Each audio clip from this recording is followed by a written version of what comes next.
Bueno, pues bienvenidos a todos. Otra vez a la parte de segmento anterior y córnea de aquí de Ophthalmo Education. El día de hoy va a estar con nosotros el doctor José Liébano. Nos va a dar una charla de ojo seco y cirugía refractiva. Bueno, el doctor Liébano es cirujano oftalmólogo, es especialista en córnea, cirugía refractiva y segmento anterior. Es jefe académico del Instituto Oftalmosalud y es tutor quirúrgico. Adelante, José, bienvenido y gracias por estar con nosotros. Voy a dejar de compartir pantalla. Sí. Gracias, José. Muchas gracias, Lucho Chente, por la invitación. Vamos a compartir aquí pantalla.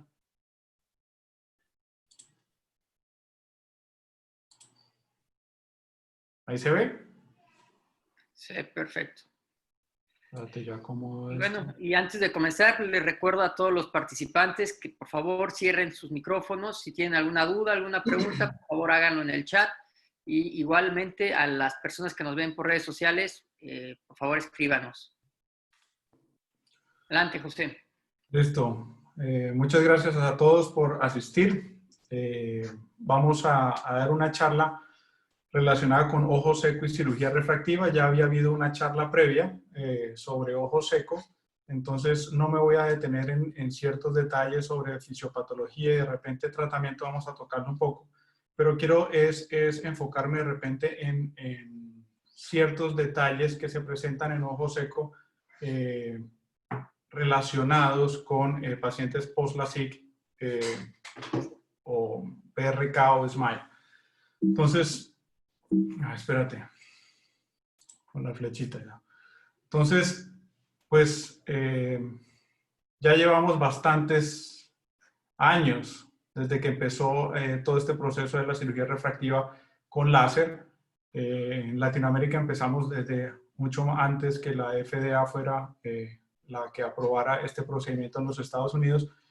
Y desde entonces hemos visto que las cirugías refractivas han sido una cirugía de las más concurridas, digamos, en los quirófanos en todo el mundo, debido a que es una cirugía bastante exitosa y tiene un promedio de satisfacción muy, muy alto, por encima del 95%, pero que a pesar de toda esa satisfacción que hay en los pacientes, siempre hay complicaciones.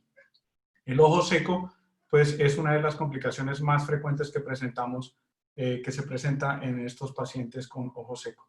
El DIUS-2 en el 2017 nos muestra, esta es la definición, solamente para leerla. El ojo seco es una enfermedad multifactorial de superficie ocular que se caracteriza por pérdida de la homeostasis de las películas lagrimal y acompañado por síntomas oculares con alteración en la inestabilidad de la película lagrimal, hiperosmolaridad, inflamación, daño en la superficie ocular y anormalidades neurosensoriales que desempeñan papeles etiológicos.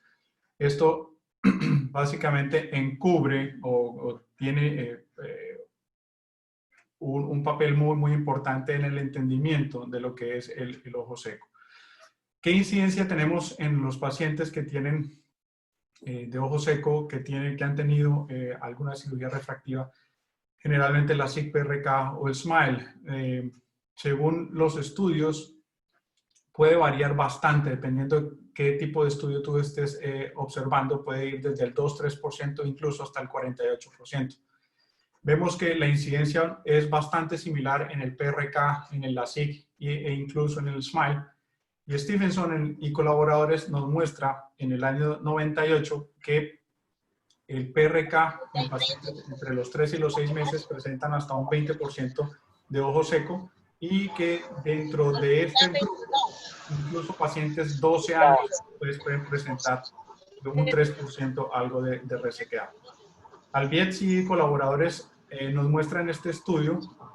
Hice un estudio retrospectivo en el que divide en 4 grupos, un seguimiento de 12 meses, hace 4 grupos, uno pacientes que no han sido tratados, el otro un paciente, un grupo que tenga PRK, el tercer grupo pacientes que han tenido LASIK pero que no han tenido ningún manejo de la superficie ocular, y el último grupo, el más grande, pacientes que han tenido LASIK pero que han tenido un tratamiento de la superficie ocular.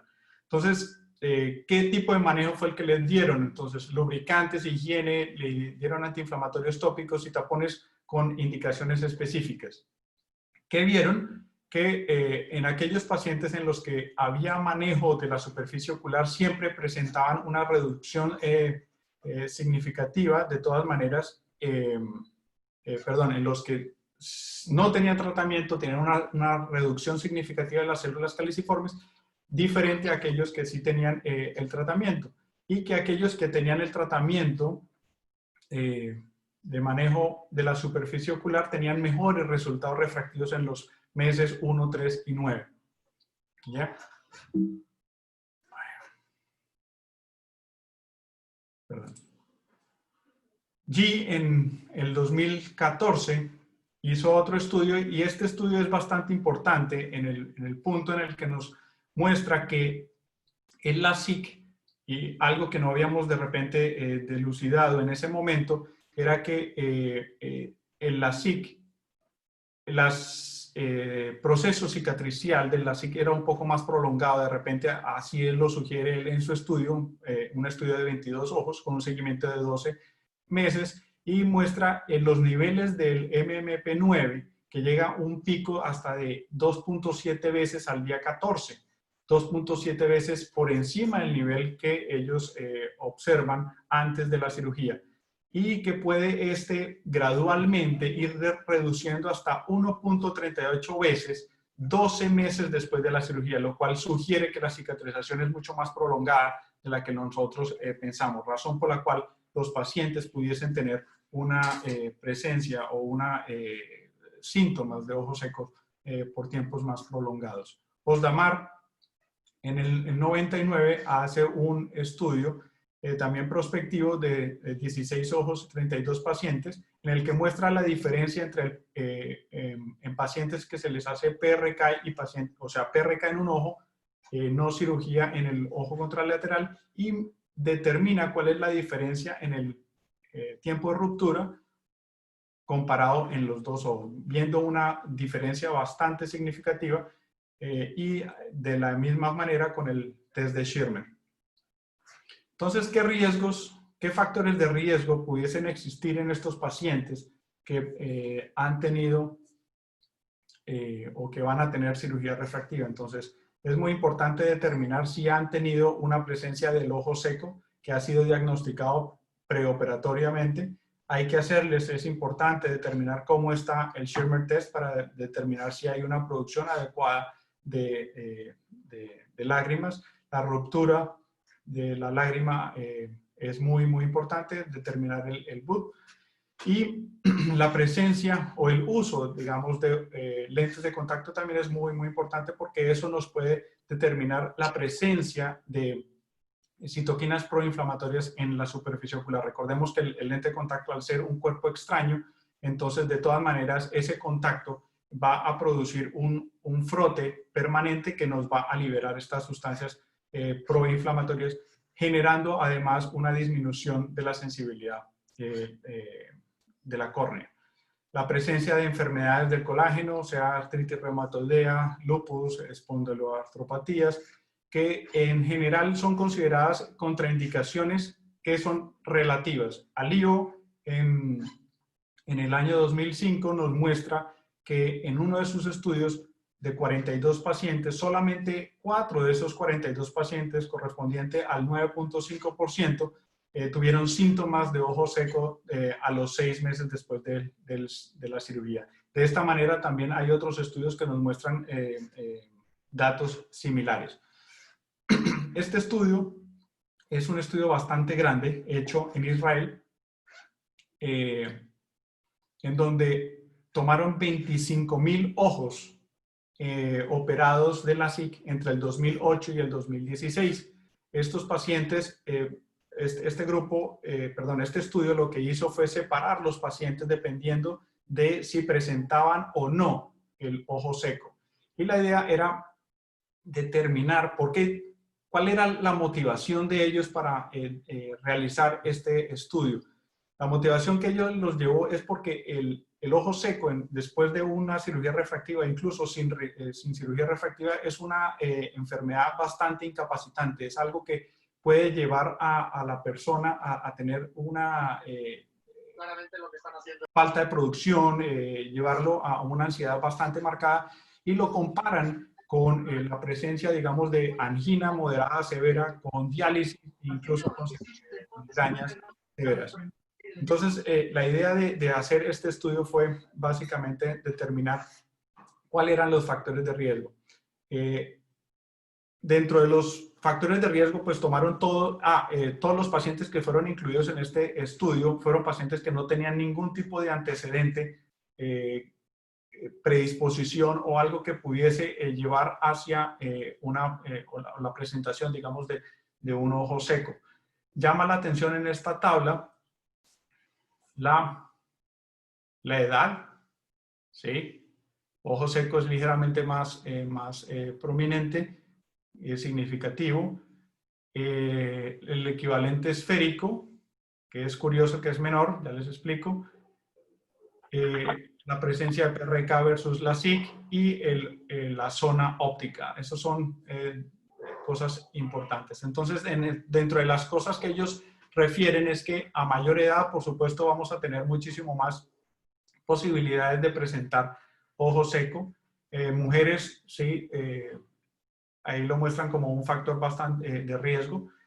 Y me pareció bastante curioso en este estudio que los efectos refractivos de menores fueran un factor de riesgo en este caso. Ellos explican que, contrario, digamos, a lo que todos pensamos, que entre más ablación va a haber más consumo, que pudiese de todas maneras producir algo de resequedad, ellos se enfocan un poco más en cuanto a que los pacientes que tienen efectos refractivos más bajos, su expectativa es un poco mayor y su sensación, digamos, o la motivación, digamos, de querer mejorar mucho más rápido es diferente a los pacientes que tienen un efecto refractivo muchísimo mayor. Muestran que la SIC tiene un factor de riesgo de repente un poco mayor que el PRK, aunque tenga un poco menor de sensibilidad en la SIC, pero que tienen un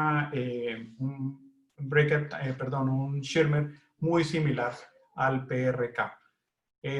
Y se enfocan muy claramente y lo más importante en todo esto es determinar estos pequeños factores de riesgos que nos pudieran de todas maneras ayudar para manejar este tipo de pacientes y su sintomatología posterior a la cirugía de láser. Ahora, hay este metaanálisis hecho en la China, en el que comparan el ojo seco en los pacientes que hay con el SMILE y con el femtosecond, la SIC. Entonces, buscan todos los estudios que existen hasta el 2016, que se hace este estudio, y encuentran 83 y los empiezan a descartar dependiendo de la heterogeneidad que existe en los datos, y llegan al final a incluir únicamente 6 estudios de los 83 que habían encontrado inicialmente. Cohortes son 5 y randomizados controlados solamente 1. Estos son los estudios y básicamente dentro de estos la heterogeneidad fue la principal razón por la que no incluyeron 2 de los mayores estudios que se presentan de repente en la literatura. Uno es el de Xia y el otro es el de Imerok, pero la heterogeneidad de los datos alteraba completamente el resultado, razón por la cual lo rechazaron. Pero la principal conclusión es que el SMILE y el femtosegundo básicamente son muy, muy similares y que el SMILE no representa una superioridad obvia sobre la SIC de femtosegundo, teniendo básicamente todos los parámetros medidos, dentro de esos el Schirmer, el breakout time, OSDI y demás, dentro de los mismos parámetros y que no son significativos en cuanto a los resultados.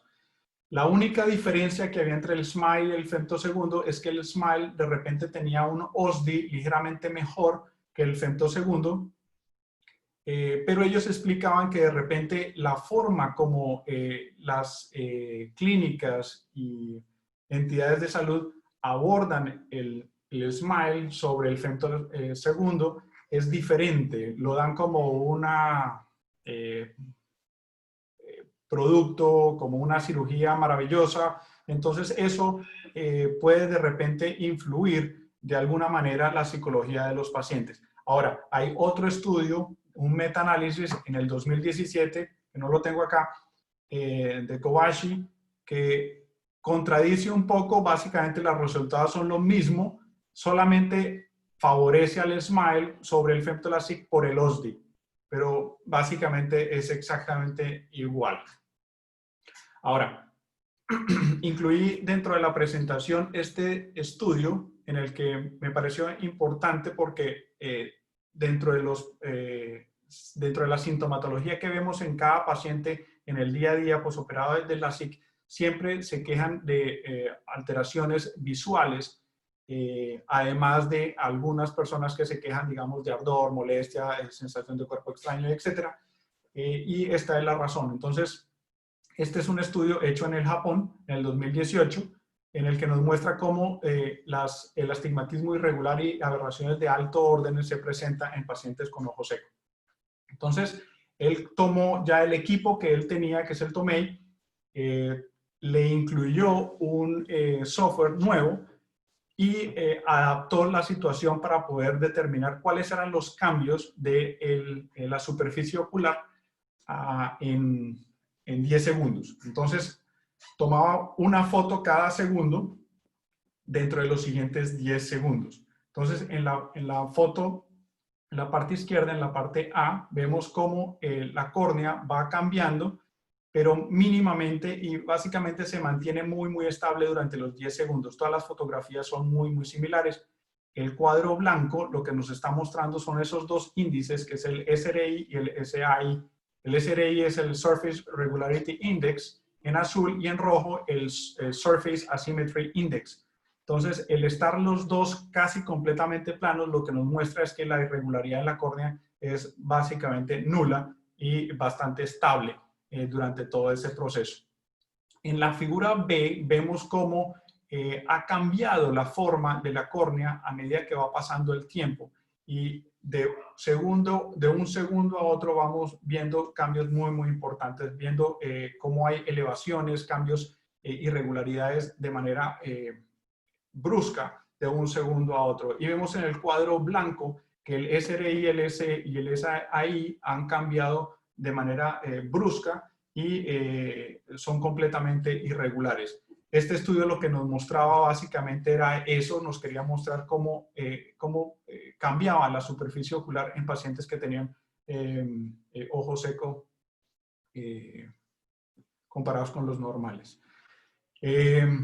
Nos mostraba cómo son las aberraciones de alto orden, pacientes con ojos normales, que las aberraciones de alto orden pues se mantienen completamente estables durante los 10 segundos después del parpadeo. Vemos que la imagen que se presenta en retina es muy similar durante todo este tiempo. Razón es la estabilidad de la película lagrimal. Pero cuando hay una alteración en el tiempo de ruptura que es un poco más corto, entonces esas aberraciones de alto orden van a ir cambiando dramáticamente si la comparamos desde el segundo número 1 hasta el número 9, vemos un cambio muy, muy marcado en estas aberraciones y que se van a ver traducidas en la imagen retiniana simulada. Vemos como la imagen de la C en el segundo número 1 es completamente diferente a la del segundo número 9. Hay una distorsión absoluta. Y en la última, en la C, vemos como en un paciente que ya el ojo seco la ha llevado a una queratitis punteada superficial, esta queratitis punteada superficial pues va a deteriorar de manera drástica la capacidad visual de ese ojo y básicamente no va a cambiar mucho durante los siguientes 10 segundos, debido a que ya hay una alteración epitelial. Entonces, ¿qué es la superficie ocular? Esa es una pregunta importante que siempre nos tenemos que hacer siempre que vamos a hacer una cirugía refractiva y posterior cuando ya tenemos un paciente posoperado. Entonces, pues es todo este conjunto y que su función básicamente es proteger el globo ocular y mantener la transparencia y la integridad de la córnea. Esa es algo que debemos siempre tener presente en nuestra mente cuando estamos viendo un paciente. ¿Por qué es importante esto? Es muy importante porque esto nos va a determinar qué tipo de procedimiento es el que vamos a realizar, qué tan alterados de repente pueden llegar a ser los cálculos que podamos hacer y qué tanto de esto nos va a afectar la satisfacción del paciente. Por supuesto, si tenemos una superficie ocular que está alterada, pues el único resultado que vamos a tener es un paciente insatisfecho. Entonces, algo muy importante también que debemos tener en cuenta es que dentro de ese complejo que es la superficie ocular, es la unidad funcional como tal, la cual pues hace parte de una estructura, digamos, es como un órgano, yo siempre lo he pensado como tal, que es al cual pues pertenece la película lagrimal, la glándula lagrimal, los párpados y los arcos neurales reflejos. Eso nos lo mostró el doctor Paulsen en el 2014. Entonces, ¿qué pasa en las córneas cuando hay un defecto epitelial? Entonces, lo que va a hacer, lo primero que sucede es una alteración, un incremento en el flujo lagrimal. Posteriormente va a haber una alteración en la composición de la lágrima. ¿Sí? Esa alteración en la composición de la lágrima se traduce en una hiperosmolaridad. Al mismo tiempo, durante este proceso de cambio de la lágrima va a haber las células epiteliales a partir del limbo, va a haber una activación de la mitosis y migración de esas células y toda esta generación, alteración de la superficie va a generar una dilatación de los vasos capilares conjuntivales, va a llevar que vayan a haber una activación mucho una activación, digamos, del sistema inmune, tanto celular como humoral, lo cual va a generar una liberación de citoquinas que va a su vez a aumentar la circulación sanguínea y de esa manera generar todo un ciclo vicioso. Como ya sabemos, pues las citoquinas son estas proteínas que van a transmitir la información por esa transgresión que hay y van a generar mucho más inflamación. Dentro de esas, las interleuquinas, generalmente la 1, la 12, interferón, factores de necrosis tumoral, factores de crecimiento, quimioquinas.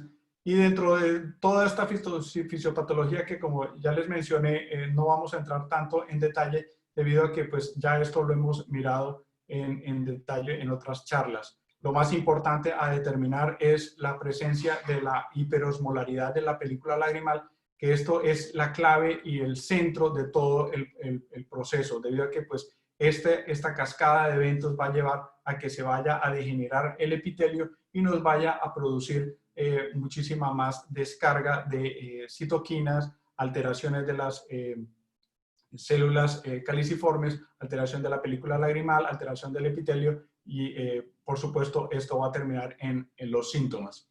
Entonces, ¿qué es importante en los pacientes que tienen ojo seco?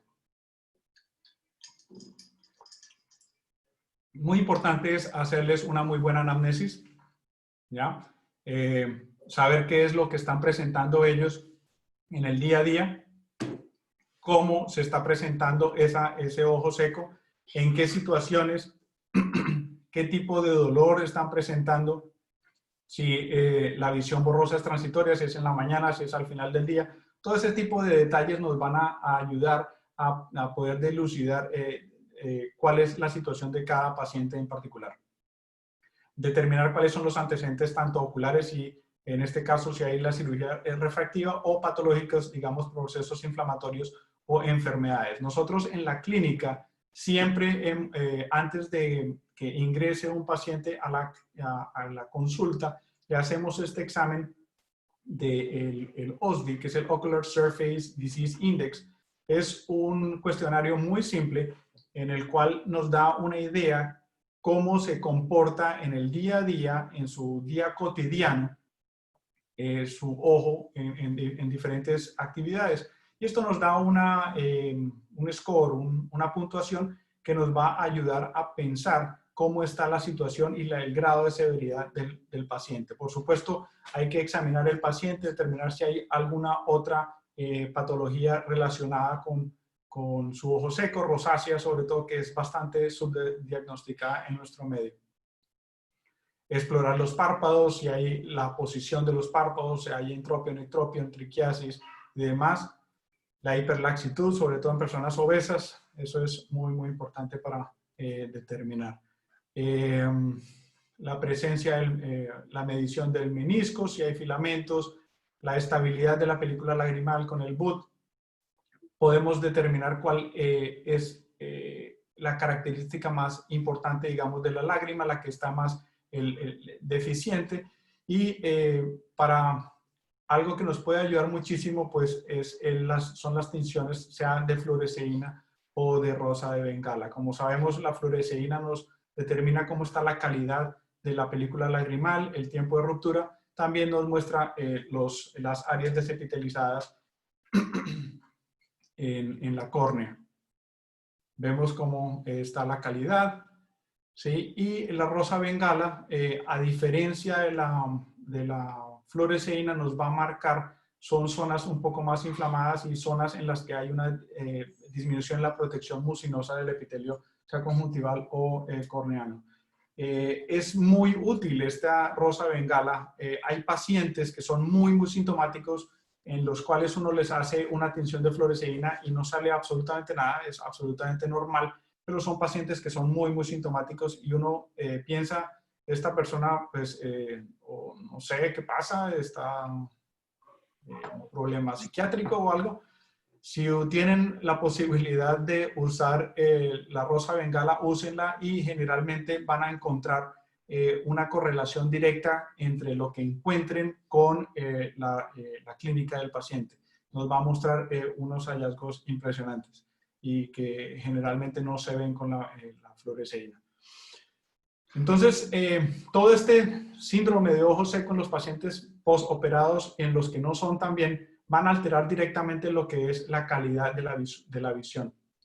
Y generalmente lo que más afecta es lo que se denomina la agudeza visual funcional. Entonces, ¿qué es esa agudeza visual funcional? Entonces, es aquella agudeza visual en la que la del día a día es una toma dinámica en la que hacemos que el paciente parpadee y mantenga los ojos abiertos por el mayor tiempo que sea posible, hasta los 10 segundos.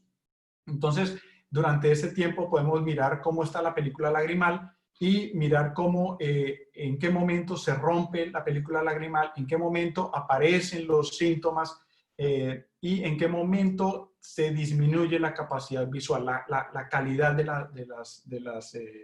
de visión. Entonces, eso nos va a dar una idea en el día a día del paciente. Si es un paciente que tiene actividad con computadores muy prolongada en el día, todo esto nos va a ayudar a pensar cómo es la situación personal de cada uno de estos.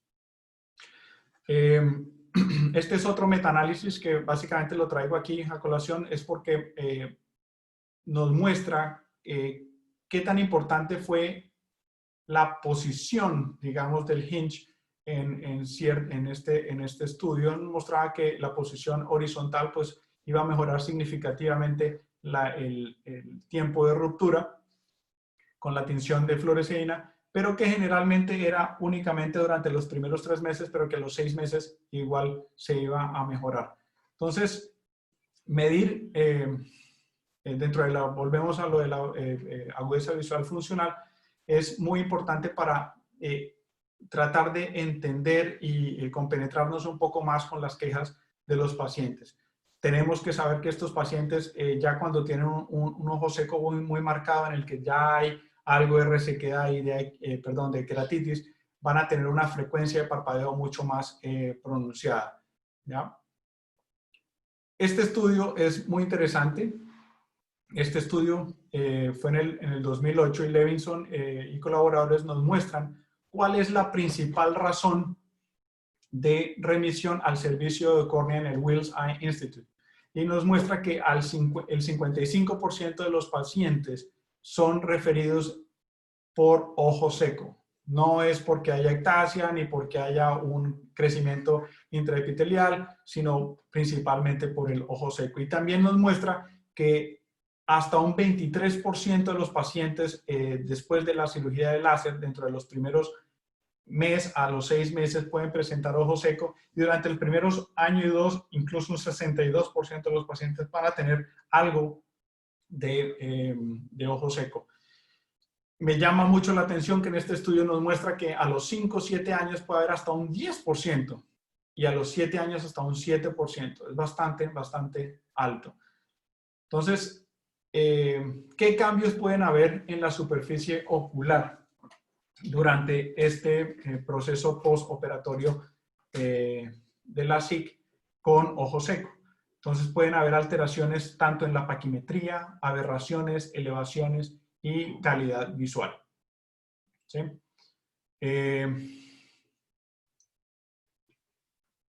¿Qué cambios? Si hay los que mencioné, no cambios, ningún cambio debe haber en la densitometría y en el volumen corneal. En cuanto a la calidad visual, Lund y colaboradores en Journal of Ophthalmology en el 2016 nos muestra que hay una diferencia muy marcada entre el manejo del ojo seco en cuanto a la calidad de la visión antes y después del tratamiento. Entonces vemos aquí el PSF, Point Spread Function, a los 3, 5 y 7 milímetros antes del tratamiento y posterior al tratamiento.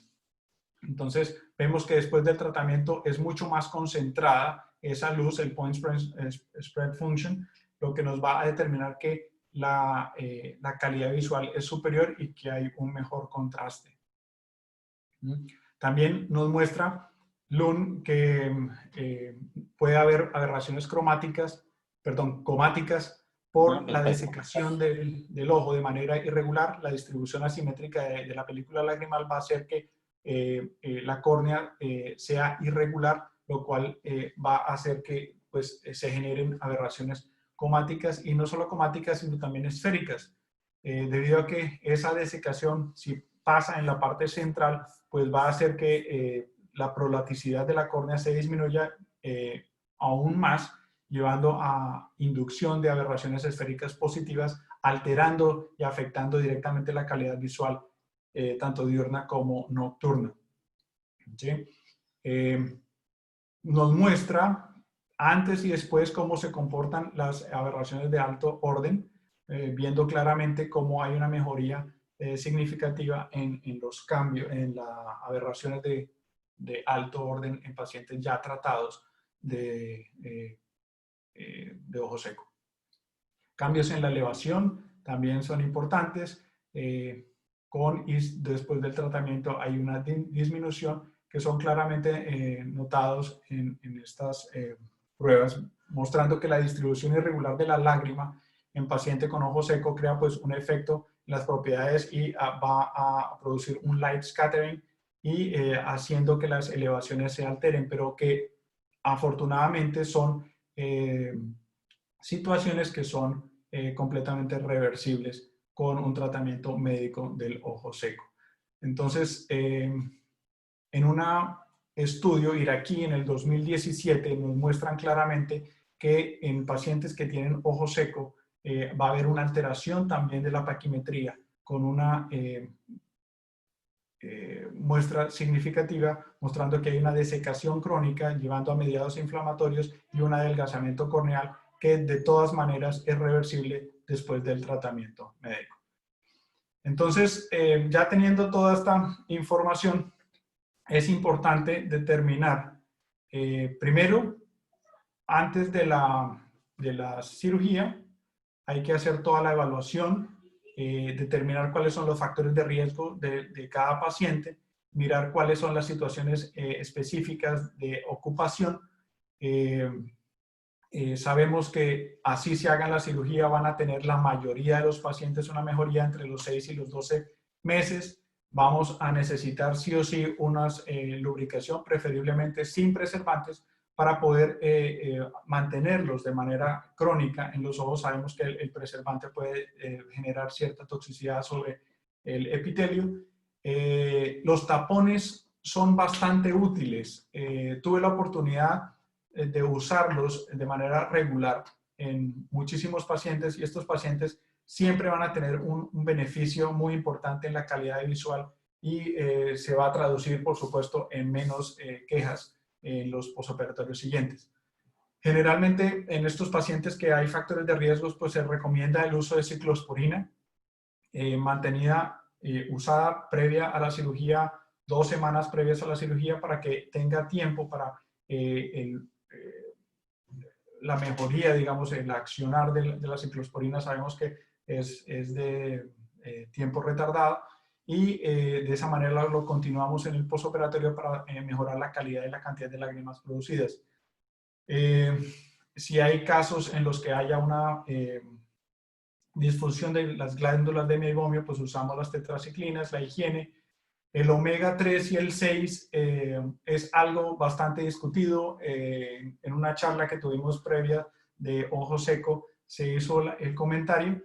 Les cuento, el omega 3 y 6 hay un estudio, 2 estudios realmente, es el Dream Study y el Dream Study Plus. El Dream Study fue en el 2016 y el Plus fue en el 2018, en el cual hicieron un estudio multicéntrico. Les debo la cantidad de los pacientes. En todo caso, se hicieron 2 grupos en el que a uno se le dio omega 3 y al otro se le dio aceite de oliva. El de omega 3 no tuvo ninguna diferencia con el del aceite de oliva. La cantidad de aceite de oliva dada a los pacientes era de 1 cucharadita.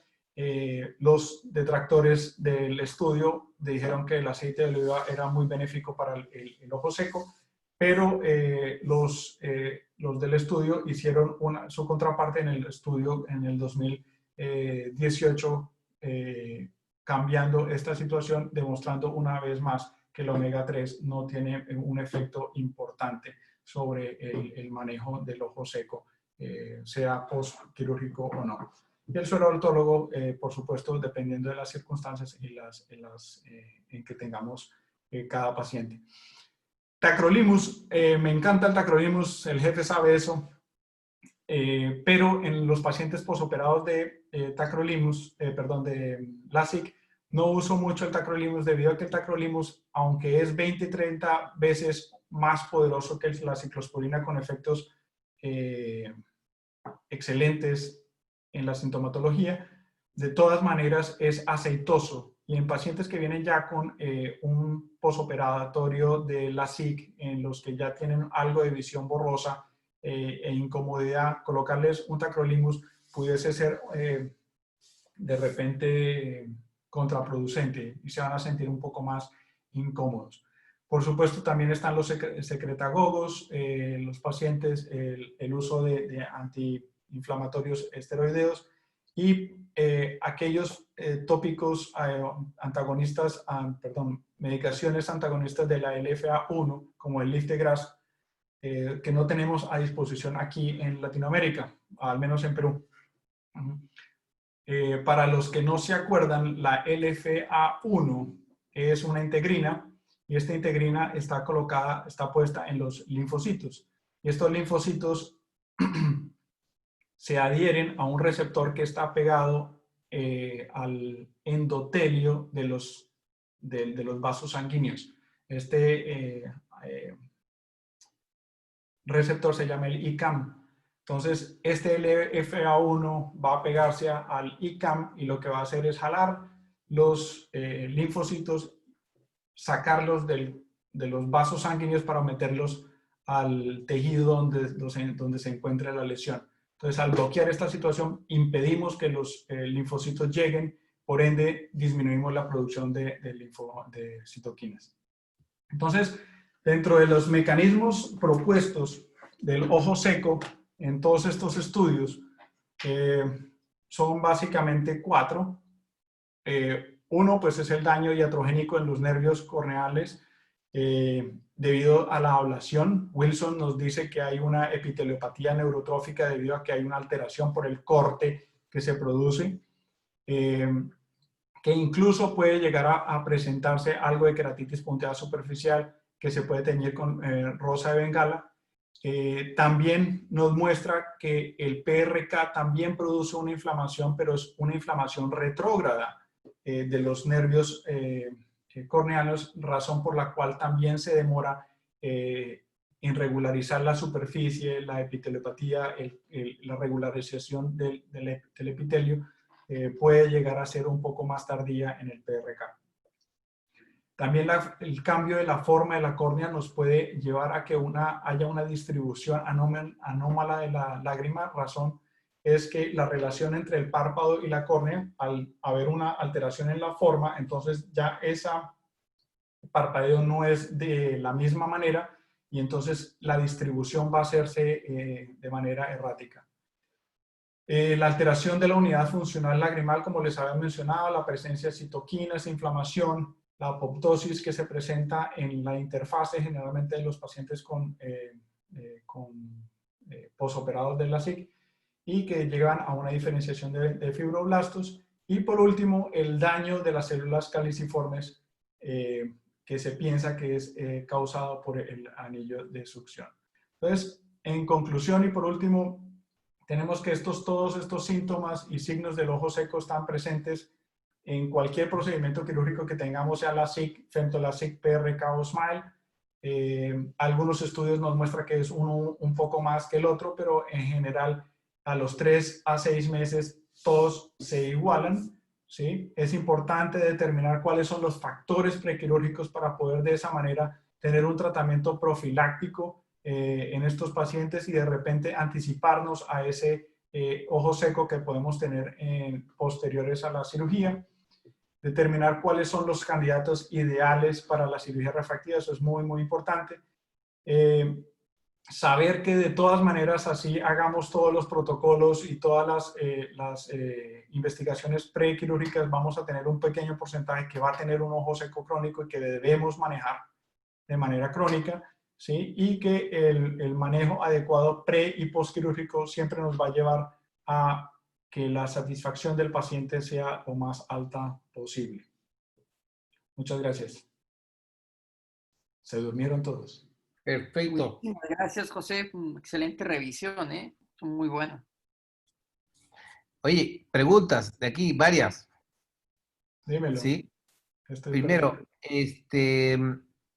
bueno, acá solamente en el instituto, tú para los pacientes de LASIK, ¿previamente les das algo o solamente si tienen algún antecedente? Generalmente lo hacemos, examinamos el paciente. Yo en particular siempre le pregunto qué hacen, cómo es la vida de los pacientes, a qué se dedican, qué tanto uso de computadores tienen, si tienen antecedentes familiares, si hay antecedentes de rosácea, todo eso pues en el examen. Y dependiendo de eso, pues los trato. Si veo algo de ojo seco, siempre los trato antes de mandarlos a cirugía. Dependiendo de la situación, si tienen algo, digamos, blefaritis o de repente una amigomitis o de repente tengan algo de ruptura temprana, digamos, entonces siempre les doy el tratamiento adecuado, sea con lágrimas, dependiendo del tipo de alteración, sean solamente acuosas o también con algo de base aceitosa. Tratamientos para los párpados, pero sí, la idea es tratar de evitar que el paciente tenga una alteración de la superficie ocular postoperatoria. Siempre hay que tratar de estar un paso adelante de los pacientes. Perfecto. El que quiera, por favor, también comentar, o no sé si levantaron la mano por ahí, Chen, por favor, ¿quién está por ahí? Adelante, Rudy. Rudy, ¿Cómo estás? Muy buenas tardes, realmente interesante el tema de ojos secos. Hola Rudy, ¿cómo estás? Gusto saludarte, muy bonita plática, interesantísima.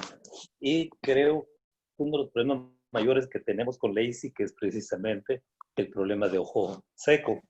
Yo LASIK hará más de 8 años, quizás 10 años, que no hago. Cambié a la técnica, lo que es LASIK Subomo, automatizada obviamente, pero hoy quizás hago 8 de cada 10. Hago PRK, ya sea trans-PRK o bien la SEC. ¿Cuáles son las razones? Primero, la calidad de visión que se logra es excelente. Segundo, el tipo de láser que usamos, que es un flying spot, realmente nos induce casi, pero cerquita de cero de haze, y precisamente por eso asociamos la ciclosporina hasta por 3 a 4 meses. Correcto. Y finalmente, el ojo seco que se nos induce realmente es poco significativo. Entonces, quizás alguna pregunta que quisiera yo hacerte es lo siguiente con respecto al grosor del flap o diámetro del flap. ¿Tú has visto alguna diferencia entre el diámetro y la presencia de ojo seco, independientemente si vas a manejar miopía o astigmatismo, aunque sabemos que hipermetropía obviamente se hace flaps más grandes, es decir, que a medida que te acercas más al limbo, tienes más riesgo de ojo seco, o a medida que profundizas más, tienes más riesgo de ojo seco? Sí, nosotros por regla general, digamos, hacemos flaps grandes. Generalmente hacemos flaps de 9.5 milímetros. Son flaps grandes porque de esa manera tenemos y podemos hacer la ablación que queramos. Lo que han mostrado los estudios es que entre más grande sea la óptica ablacionada, puede llegar a relacionarse con algo más de ojo seco. Más no hablan del tamaño del flap. ¿Sí? No, personalmente nos da igual, no sé, Lucho, tú qué dices. A mí me parece que no hay ninguna alteración, o sea, aumentada, digamos, por un tamaño superior de flap. sí, en realidad no hemos notado mucho eso. Bueno, también, acuérdense, Lima tiene una humedad alta, ¿no? Entonces, nosotros no sufrimos tanto de ese problema en LASIK. Yo te diré que en nuestro caso el 95% de los pacientes que quizás hacemos LASIK, sea con Fento o algunos con microquerátomo, ¿sí? Entonces no vemos tanto eso. Y pregunta, ciclosporina o tracolimus, si tienes oportunidad de los dos, o en esos pacientes que vas a tratar con ojo seco después de la cirugía, ¿qué es lo que te gusta hacer? A mí me gusta más, como les mencionaba durante la presentación, me gusta más la ciclosporina. Contrario a lo que tú pensarías que yo hubiera dicho que Yo el iba a decir que ibas a tacrolimus. decir tracolimus. Aunque el tacrolimus es mucho más potente, en los pacientes posoperados de la SIC que tienen, digamos, un compromiso de ojo seco, que es leve moderado, prefiero usar la ciclosporina. ¿Por qué? Porque el tacrolimus es muy espeso y aunque de todas maneras esa viscosidad, digamos, o sensación aceitosa que nos da el tacrolimus puede de alguna manera mejorar la lubricación, el paciente se va a sentir más incómodo. Generalmente estos pacientes que vienen posoperados con ciertos problemas visuales relacionados con ojos secos son pacientes bastante aprensivos. Generalmente son mujeres y son bastante ansiosas. Y uno tiene la capacidad y la posibilidad de explicarles claramente cómo es la situación, si la persona puede entender el beneficio, costo-beneficio, digamos, en cuanto a lo aceitoso del tratamiento versus el beneficio que van a obtener, preferiría el tacrolimus. Pero en general, por esa situación de calidad visual, funcional, me voy más por la ciclosporina. Mira, Luis Miguel, acá Girón pregunta si el uso de lágrimas adicionadas con insulina, algún beneficio, qué piensan, alguna experiencia. Yo creo que tú habías utilizado insulina para algunas cosas también en la clínica, dar cuenta. Yo he usado, pero para úlceras neurotróficas. Sí, tienen una utilidad bastante marcada, digamos. Tienen el crecimiento epitelial con este tipo de ayudas, es espectacular. Aquí no tenemos Liftegraf, que es el antagonista de la LFA1, pero la insulina funciona muy, muy bien. Y tiene una reepitelización bastante rápida. Diría que entre 1 a 2 semanas en pacientes que tienen úlceras neurotróficas funciona de maravilla. En pacientes de ojo seco con la SIC, no, nunca lo he usado. Perfecto. Carlos Blanco me dice, a mí honestamente no me funcionó la ciclosporina para indicación de ojo seco.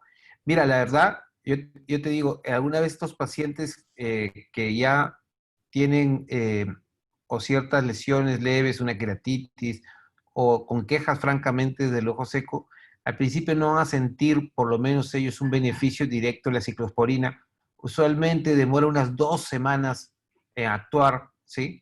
Pero, ¿qué es lo que sucede? Que como al principio están con corticoides, por lo mismo el LASIK, en la mayoría de pacientes nuestros del LASIK, y están entrando con ciclosporina, cuando ya funciona la ciclosporina, usualmente ya está baja la inflamación por el corticoide. Entonces, mi sugerencia está si estos pacientes postoperados y ya están fuera de o no han usado corticoide por alguna razón o muy poco tiempo, usarlos en forma mezclada con fluorometalona por lo menos las 2 primeras semanas, y luego ya ir sacando la fluorometalona y dejarlo con ciclosporina te puede acelerar el resultado. ¿Sí? Eso es lo que hacemos generalmente aquí. Empezamos con corticoide asociado con la ciclosporina y después soltamos el corticoide a las 2 semanas. Siempre hacemos eso y funciona muy bien. Ok, Favali, Mónica dice, IPL pre y post tratamiento quirúrgico, ¿lo usas regularmente, no? Nosotros lo usamos básicamente en pacientes que tienen alteraciones de las glándulas de meibomio. Pero si no hay, pues no está indicado. Sí se puede usar, pero siempre lo uso en pacientes hasta que no esté completamente controlado el paciente. No me voy a pensar en realizar un procedimiento LASIK. Son pacientes que pueden llegar a tener una ansiedad bien marcada. Son pacientes un poco más complejos. Pero sí, se puede usar tanto pre como post quirúrgico, siempre con la indicación adecuada, ¿no? Perfecto.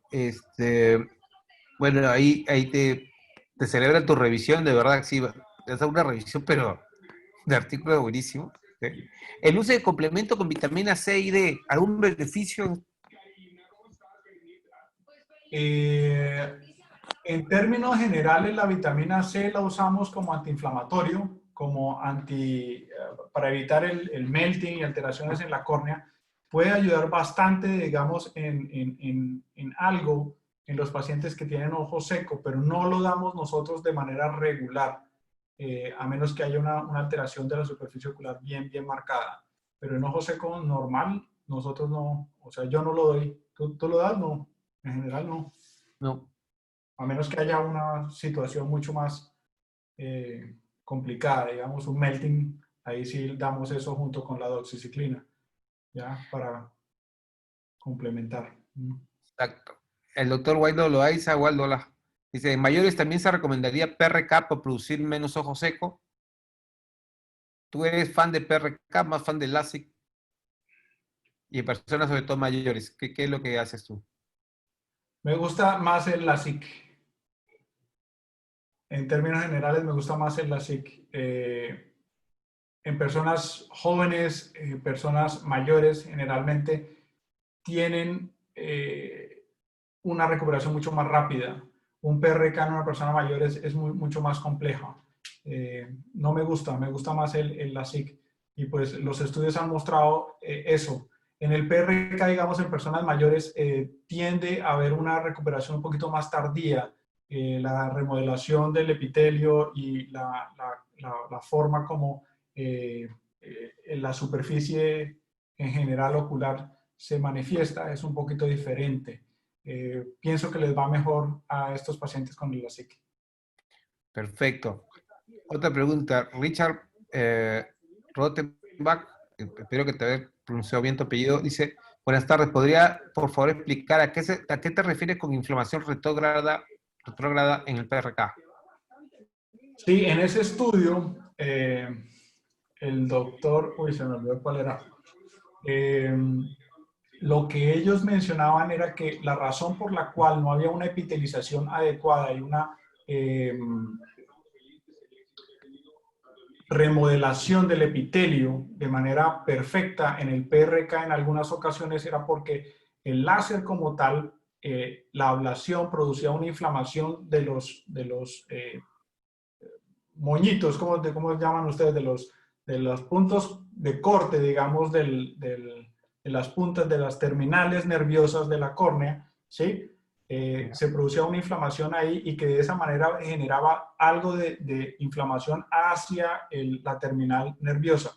Y eso pudiese ser una de las razones por las cuales el epitelio no se comportaba de manera normal en algunos pacientes con PRK. Esa es la razón por la cual ellos manifestaban eso en ese estudio.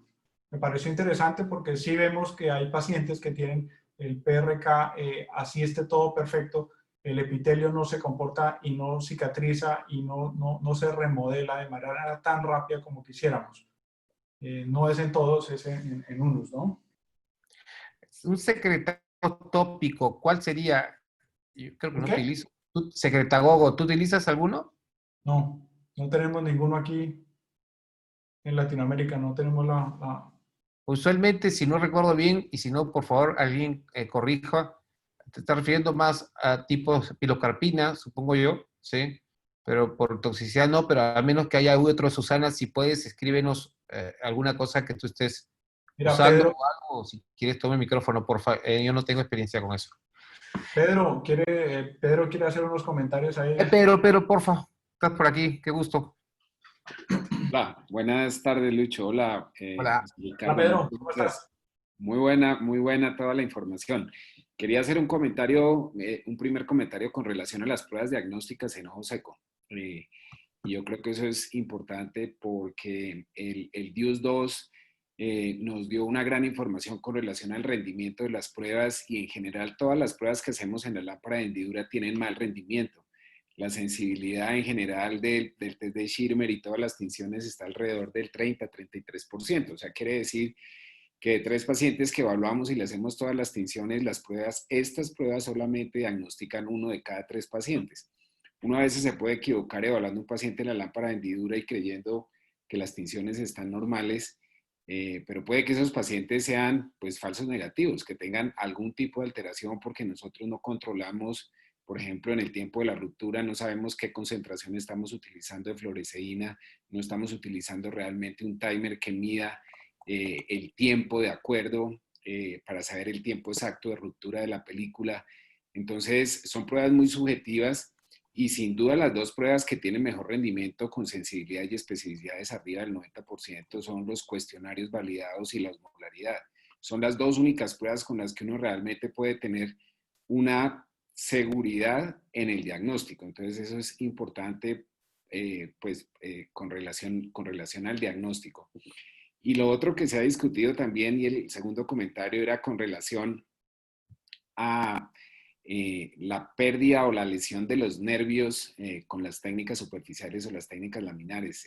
Linda Müller en Suecia tiene un reporte muy interesante donde prácticamente, digamos que destruye la teoría de los plejos subbasales únicamente con el ingreso por la zona nasal y temporal, los dos troncos que producen la sequedad y por eso la posición de la charnela que Donenfeld y varios autores americanos siempre han defendido como pues, la causa del ojo seco en esos pacientes. Müller la descartó con su estudio, un estudio basado en microscopía confocal in vivo, donde realmente ya pudo demostrar que prácticamente hay una inervación bastante pareja en todos los 360 grados y que no solamente son esos dos troncos nasal y temporal lo que le da la inervación a la córnea. El plejo subbasal, que entra más o menos un tercio por debajo de la superficie, no está solamente entrando nasal y temporal, hay una gran ramificación de nervios en los 360 grados y por eso ella discute, y es interesante ese artículo para el que le interese, Pásalo, pásalo. Mirar, se los comparto para que lo miren, porque inclusive ella hace unos diagramas de cómo es la distribución de todas las ramificaciones basados en sus hallazgos de microscopía confocal in vivo. Sí. De eso hay algo muy curioso. Creo que fue Eduardo Chávez el que nos mostró un estudio que él había hecho de microscopía confocal en México, en el que él mostraba que en el SMILE, contrario a lo que nos mostraba la literatura, la presencia de los plejos nerviosos era mínima o nula, igual como si estuviera en un LASIK. ¿Te acuerdas? Sí, sí, sí, sí, sí, sí. Nos mostró eso exactamente y él tiene un estudio, 2 estudios relacionados con eso. Entonces, Manuel Ramírez. ¿cómo? Manuel Ramírez, Manuel Ramírez. Eso, Manuel Ramírez, perdón, me equivoqué. Sí. El último comentario es con relación a la ciclosporina tópica. El estudio de SAL realizado en los 90s, donde incluyeron cerca de 1000 pacientes con ojo seco y les dieron ciclosporina, demostró que la eficacia solamente se consigue después de 6 meses de tratamiento, y ellos encontraron que fue el estudio clásico de Allergan para la salida al mercado, donde solamente el 16% de los pacientes con los diferentes métodos diagnósticos demostraron mejoría. Entonces, para los que les gusta la ciclosporina, a mí personalmente no me gusta, pero para los que la usan, pues tienen que saber que hay que iniciar el tratamiento durante mucho tiempo para poder llegar a conseguir el efecto terapéutico que uno busca. Realmente los esteroides, como lo dijo José, obviamente producen una mejoría de la sintomatología y unos cambios rápidos, y se pueden mantener pues con esteroides, digamos, seguros de los fluorados o moléculas como el loteprednol y todo, que uno lo puede seguir utilizando por más tiempo, pero el que quiera usar ciclosporina tiene que saber que tiene que usarlo por largo tiempo para conseguir el efecto que uno está buscando. De acuerdo. De acuerdo. Oye, Pedro, aprovechándote, una pregunta, ¿qué cuestionario es el que tú utilizas rutinariamente o por lo que has leído el más recomendable? Yo O el uso más normalmente, yo uso el OSDI, que es el único pues que está validado al español.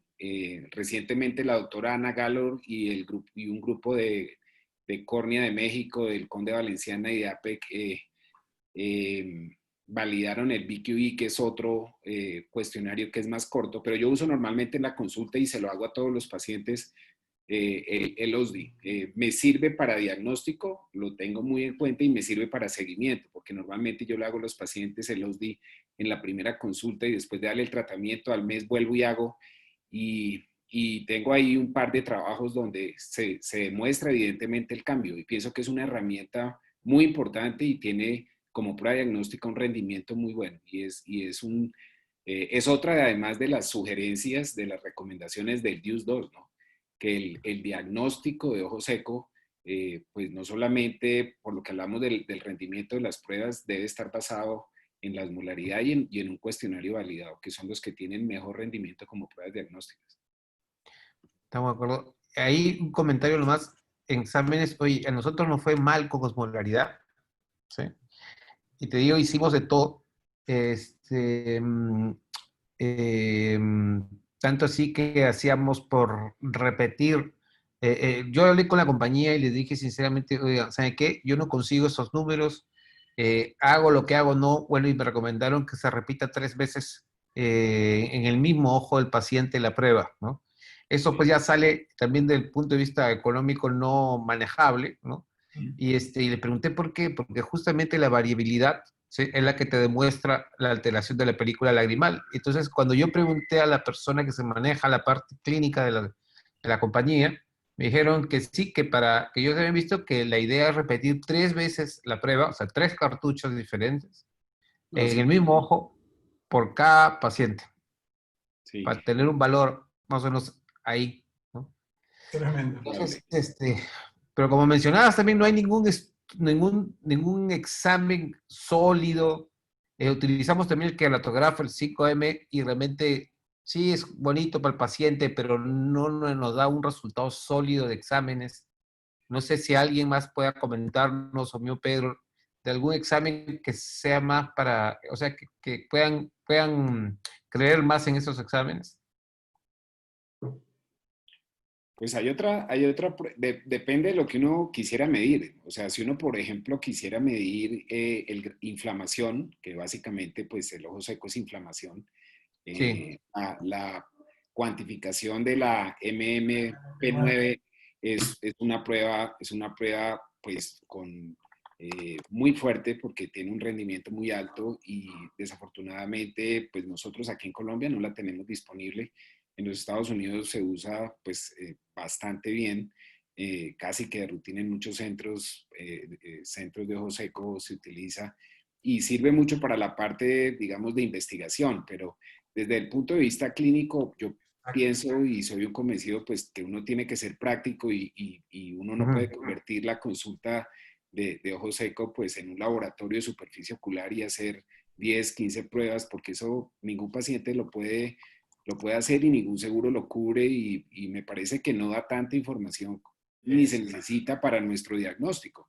Entonces sigue siendo el examen clínico Para el manejo tampoco. muy, muy importante y tener pues las pruebas que son, digamos, costo efectivas, como son los cuestionarios, que me parece que es una recomendación que se debe hacer y que uno lo debe utilizar siempre porque pues están a la mano, están validados al idioma nuestro y pues son baratos, son gratis. Yo pienso que es una prueba que todo oftalmólogo debería utilizar en la práctica diaria. Se gasta uno 2, 3 minutos en explicarle el cuestionario y le sirve a uno de diagnóstico y de seguimiento mismo a los pacientes.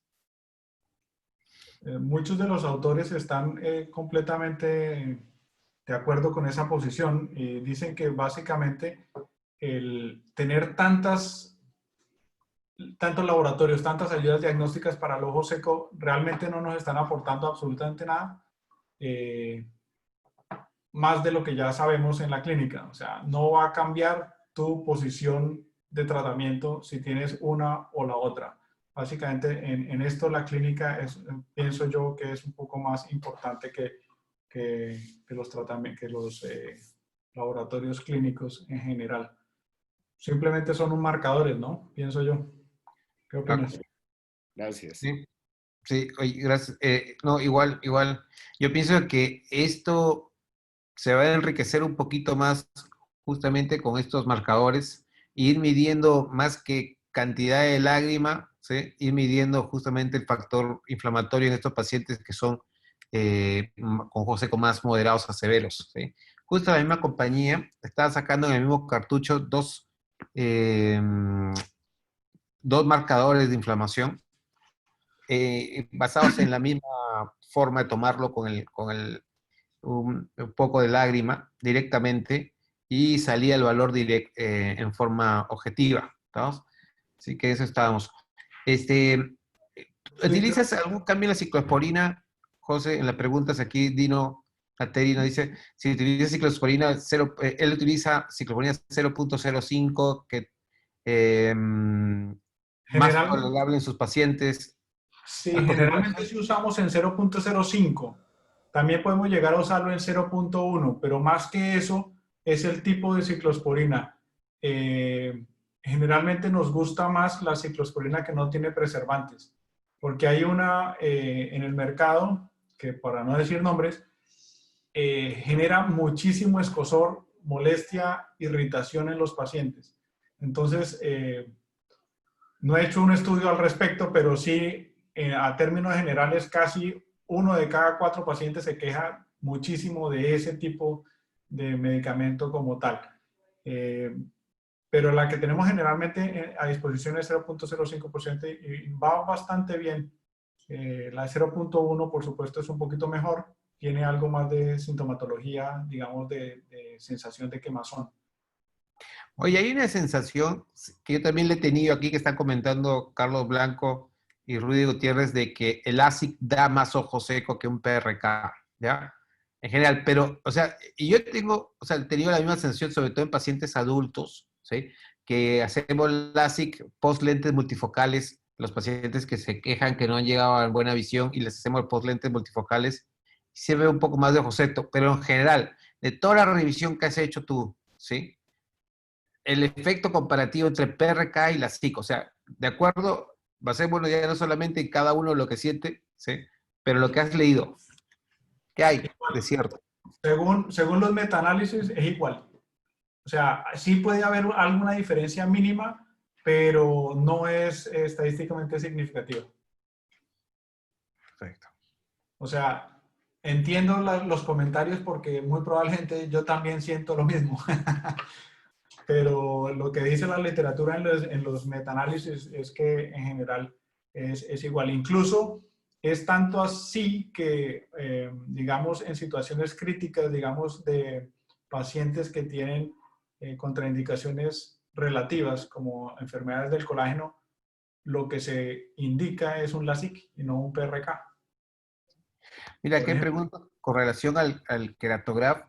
Yo les puedo contar lo que hicimos, ¿ya? Esto creo que lo presentamos en Arbo, si no me equivoco.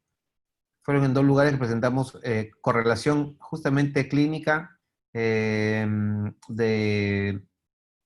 touch y no touch, que lo pusimos así, entre el queratograph y diferentes análisis de breakup time, Schirmer, diferentes, ¿sí? La correlación era buena para el breakup time, ¿ya? Con el 5M, comparado con el AMPA Endura normal. La correlación fue buena ahí, ¿sí? En general, memografía, no tuvimos ningún, vamos a verlo de esta manera, correlación con síntomas clínicos y memografía, viendo con el 5M también, eso me pareció que es lo que más nos iba a servir y al final no. Pero creo que es algo por lo menos objetivo, algo ahí que tenemos, ¿sí? Que el paciente puede entender un poco más de ojo seco. O sea, yo lo veo ya de esa manera, ¿no? O sea, me dicen, sí, me hice mi examen de ojo seco, perfecto, lo mostramos. Entonces se le puede decir al paciente, mira, acá se te rompió más rápido la lágrima. Es fácilmente entendible. Quizás si queremos buscar el número perfecto, por ahí no va a ser, pero quizás algo, creo, de enseñanza sí nos puede ayudar. José, perfecto. Muchas gracias a todos por asistir. Oye, gracias a ti, estuvo muy bueno, ¿ya? Así que, bueno, por lo menos tu aplauso, bueno, José. Ah, eso. Muchísimas gracias, José. Y bueno, hacerle Gracias, recordar José. que Gracias, José. mañana va a estar con nosotros Luis. Gracias, Luis, también. el Igualmente doctor a todos. Guillermo de Witt.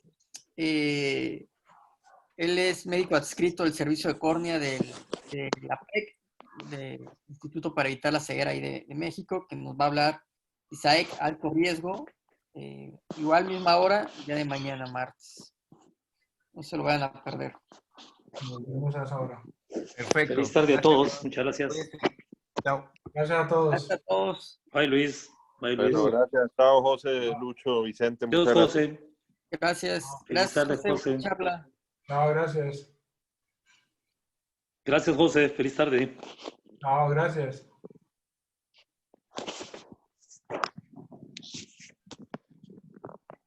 Chévere, Tal Chencho, vez muchas como gracias. punto final ya. José, con algún punto, Adriana, quisiéramos un trabajito sobre ojo seco, PRK, LASIK. No lo que otros dicen, sino lo que nuestra experiencia personal. ¿No te parece? Sí, sería interesante hacer eso. Una duda, ¿por qué no usamos Ok. el HD Analyzer para ver ojo seco? Ese va Sí, contando por segundo también, ¿no? sí se usa. ¿Sí se usa? Sí. Ahí Porque podemos nosotros, determinar, ahí nos da, el OSI también se compromete cuando hay ojo seco y eso lo podemos medir, claro que sí. sí, porque en la consulta veo que usamos más el Keratograph que el HD Analyzer. Sí, lo que pasa es que estamos mirando dos cosas diferentes, ¿no? Podríamos intentar complementarlo, Lo tal que vez. estamos mirando es el tiempo de ruptura, el menisco, ese tipo de cosas, pero aquí en el HD lo que estamos mirando es la calidad de visión relacionada con el ojo seco. Sí, pero hay un test que yo me hice en el HD Analyzer cuando estaba aprendiendo a usarlo. Y va midiendo por segundo la ruptura lagrimal. Sí, pero por eso lo relacionas más con la calidad Ah, de ok. como tal. Ok. ¿Sí? Esa es la relación directa que tiene el HD. Pero sí, es buenísimo. A mí me parece muy bueno. Sí, a mí me gusta más. iTrace porque te da toda la información del HD más otras cosas. Sí, me gusta más ese también, pero pues veo que casi no lo estamos usando. Sí, así es. Bueno, los dejo. Chao, Bye, gracias. chao, gracias.